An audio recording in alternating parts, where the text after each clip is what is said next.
നാടൻ രീതിയിൽ നല്ല സോഫ്റ്റ് ആയിട്ടുള്ള നല്ല ആരെടുത്തിട്ടുള്ള നല്ല പെർഫെക്റ്റ് ആയിട്ടുള്ള കലത്തപ്പത്തിൻ്റെ റെസിപ്പിയാണ് ഇന്നത്തെ വീഡിയോ.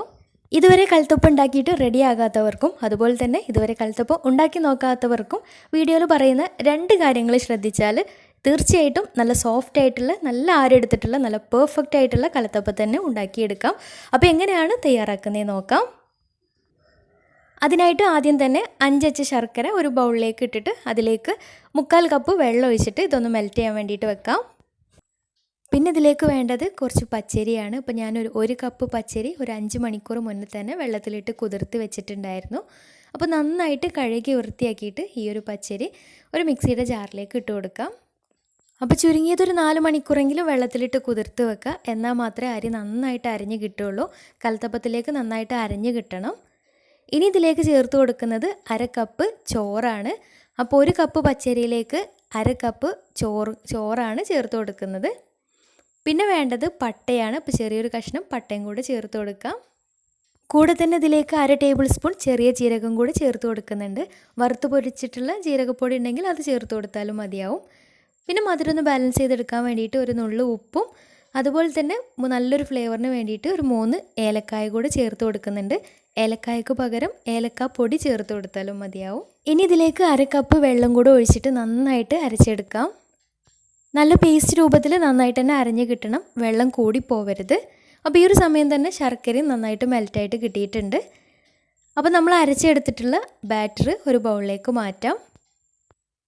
എന്നിട്ട് നല്ല ചൂടോട് കൂടി തന്നെ ഉരുക്കി വെച്ചിട്ടുള്ള ശർക്കരപ്പാനി ഇതിലേക്ക് ഒഴിച്ചിട്ട് നന്നായിട്ടൊന്ന് മിക്സാക്കി എടുക്കണം. ഒഴിച്ചു കൊടുക്കുന്ന സമയത്ത് തന്നെ നന്നായിട്ട് ഇളക്കി കൊടുക്കാനും മറക്കരുത്.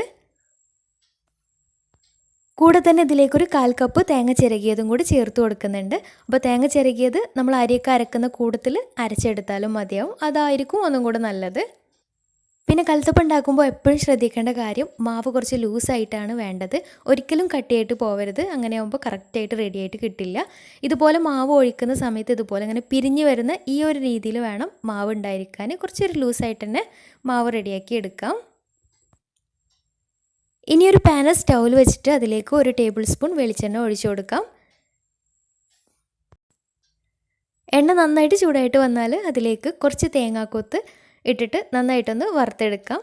തേങ്ങാക്കൊത്ത് കളറൊക്കെ ഒന്ന് മാറി വരുന്നതിന് മുന്നേ ആയിട്ട് അതിലേക്ക് 2 ചെറിയ ഉള്ളി ചെറുതായിട്ട് കട്ട് ചെയ്തിട്ട് അതും കൂടെ ചേർത്തിട്ടൊന്ന് വഴറ്റിയെടുക്കുന്നുണ്ട്. അപ്പോൾ തേങ്ങാക്കൊത്തും ഉള്ളിയും കൂടെ നന്നായിട്ട് കളറൊക്കെ മാറി നല്ല ബ്രൗൺ കളറായിട്ട് വരണം.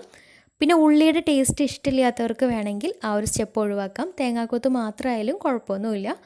പിന്നെ അതുപോലെ തന്നെ കറുത്ത എള്ളൊക്കെ കയ്യിലുണ്ടെങ്കിൽ ഇഷ്ടമുണ്ടെങ്കിൽ അത് ചേർത്ത് കൊടുക്കുകയും ചെയ്യാം. ഞാനിപ്പോൾ അതൊന്നും ചേർത്ത് കൊടുത്തിട്ടില്ല. അപ്പോൾ വറുത്തെടുത്തിട്ടുള്ള തേങ്ങാക്കൊത്തും ഉള്ളിയും കൂടെ നമ്മൾ റെഡിയാക്കി വെച്ചിട്ടുള്ള മാവിലേക്ക് ഒഴിച്ചു കൊടുക്കാം. കൂടെ തന്നെ ഇതിലേക്ക് അപ്പം നന്നായിട്ട് പൊങ്ങി നല്ല ആരെടുത്ത് കിട്ടാൻ വേണ്ടിയിട്ട് ഇതിലേക്ക് ഒരു 1/2 ടീസ്പൂൺ ബേക്കിംഗ് സോഡ കൂടെ ചേർത്തിട്ട് നന്നായിട്ടൊന്ന് മിക്സാക്കി എടുക്കുന്നുണ്ട്. ഇനി അപ്പം ചുട്ട് തുടങ്ങാം. അപ്പോൾ അതിന് വേണ്ടിയിട്ട് ഞാനിപ്പോൾ എടുത്തിട്ടുള്ളത് നോൺ സ്റ്റിക്കിൻ്റെ ഒരു പോട്ടാണ്. അപ്പോൾ ഇതിന് പകരം നമുക്ക് വേണമെങ്കിൽ കുക്കറിൽ റെഡിയാക്കി എടുക്കാം. ഇതേ രീതിയിൽ കുക്കറിൽ റെഡിയാക്കി എടുക്കാം. അല്ലെങ്കിൽ ചീനച്ചട്ടിയിലും ഉണ്ടാക്കിയെടുക്കാം. കുക്കറിലാണെങ്കിൽ അടച്ചു വെക്കുന്ന സമയത്ത് വെയിറ്റ് ഇടാതെ വെച്ച് കൊടുത്താലും മതിയാവും. അപ്പോൾ പാന് നന്നായിട്ട് ചൂടായി. പാനിലായത് കാരണം ഇതിലേക്ക് എക്സ്ട്രാ വെളിച്ചെണ്ണ ഒന്നും ചേർത്ത് കൊടുത്തിട്ടില്ല. 1/2 ടീസ്പൂണൊക്കെ വെളിച്ചെണ്ണ മതിയാവും. കുക്കറിലാണെങ്കിൽ 1 ടേബിൾ സ്പൂൺ വെളിച്ചെണ്ണ ഒഴിച്ചു ഫ്ലെയിം ഹൈ ഫ്ലെയിമിൽ തന്നെ വെച്ചിട്ട് ഇതിലേക്ക് മാവ് ഒഴിച്ചു കൊടുക്കാം. അപ്പോൾ മാവ് ഒഴിച്ചു കൊടുക്കുന്ന സമയത്ത് ശ്രദ്ധിക്കുക, നന്നായിട്ട് ചൂടായിട്ടുള്ള പാത്രത്തിലേക്ക് വേണം ഒഴിച്ചു കൊടുക്കാൻ വേണ്ടിയിട്ട്. അപ്പോൾ കുക്കറായാലും ഇതുപോലെ നോൺ സ്റ്റിക്കിൻ്റെ പോട്ടായാലും ഏതാണെങ്കിലും ഹൈ ഫ്ലെയിമിലിട്ടിട്ട് നന്നായിട്ട് ചൂടായിട്ടുള്ള പാത്രത്തിലേക്ക് വേണം ഒഴിച്ചു കൊടുക്കാൻ വേണ്ടിയിട്ട്. ഇനി അടച്ചു വെച്ച് 1 മിനിറ്റ് ഹൈ ഫ്ലെയിമിലിട്ടിട്ട് തന്നെ വേവിച്ചെടുക്കാം. 1 മിനിറ്റ് കഴിഞ്ഞതിന് ശേഷം ലോ ഫ്ലെയിമിലിട്ടിട്ട് ഒരു 15 മിനിറ്റും കൂടെ വേവിച്ചെടുക്കാം. ഇനി കുക്കറിലാണ് വേവിച്ചെടുക്കുന്നതെങ്കിൽ അടി കരിഞ്ഞു പോവാതിരിക്കാൻ വേണ്ടിയിട്ട് കുക്കറിന് താഴെയായിട്ട് പഴയ ഏതെങ്കിലും നോൺ സ്റ്റിക്കിൻ്റെ പാൻ ഉണ്ടെങ്കിൽ അതോ അല്ലെങ്കിൽ പഴയ അലൂമിനിയത്തിൻ്റെ അടപ്പൊക്കെ ഉണ്ടെങ്കിൽ അതോ വെച്ച് കൊടുക്കാം. എന്നാൽ അടി കരിഞ്ഞു പോകുന്നില്ല, നല്ല കറക്റ്റായിട്ട് കിട്ടുകയും ചെയ്യും. അപ്പോൾ ഒരു 15 മിനിറ്റ് കഴിഞ്ഞ് തുറന്ന് നോക്കുമ്പോൾ കറക്റ്റായിട്ട് പൊങ്ങി നന്നായിട്ട് തന്നെ പൊങ്ങി കിട്ടിയിട്ടുണ്ട്. ഉൾഭാഗമൊക്കെ നന്നായിട്ട് വെന്ത് കിട്ടിയിട്ടുണ്ട്. ഒരു ഫോർക്ക് വെച്ചിട്ടൊന്ന് കുത്തി നോക്കിയാൽ മതിയാവും. അപ്പോൾ തീർച്ചയായിട്ടും ട്രൈ ചെയ്ത് നോക്കുക. നല്ല ആരെടുത്തിട്ടുള്ള നല്ല സോഫ്റ്റ് ആയിട്ടുള്ള ഒരു അടിപൊളി കലത്തപ്പം തന്നെയാണ്. ട്രൈ ചെയ്തിട്ട് നിങ്ങളുടെ ഫീഡ്ബാക്ക്സ് താഴെ കമൻറ്റ് ബോക്സിൽ അറിയിക്കാൻ മറക്കരുത്. അപ്പോൾ ഇന്നത്തെ വീഡിയോ ഇഷ്ടമായെന്ന് വിചാരിക്കുന്നു. ഇഷ്ടമായെങ്കിൽ ലൈക്ക് ചെയ്യുക. ഫ്രണ്ട്സ് റിലേറ്റീവ്സിനൊക്കെ ഒന്ന് ഷെയർ ചെയ്ത് കൊടുക്കാനും മറക്കരുത്. അപ്പോൾ നല്ല അടിപൊളി വീഡിയോയുമായി വീണ്ടും വരാം. അതുവരെ ടേക്ക് കെയർ.